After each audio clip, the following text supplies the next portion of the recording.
ছোট্ট বন্ধুরা, এখানে আমরা লিখব বাংলা স্বরবর্ণগুলো। দেখো, প্রথমেই অ, এরপর কি হয়? আ,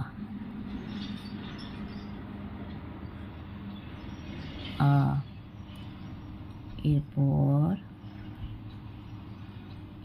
হস্যই, হস্যের পর হয় দীর্ঘই, এরপর হস্য,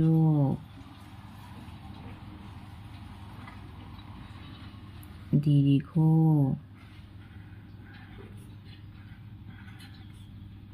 রি, এ, ওই, ও, ও। তাহলে এখানে আমরা লিখলাম বাংলা স্বরবর্ণগুলো। অ, আ, হস্যই, দীর্ঘই, হস্য, দীর্ঘ, রি, এ, ওই, ও, ও। আজ এই পর্যন্ত। দেখা হচ্ছে পরের ভিডিওতে। টাটা।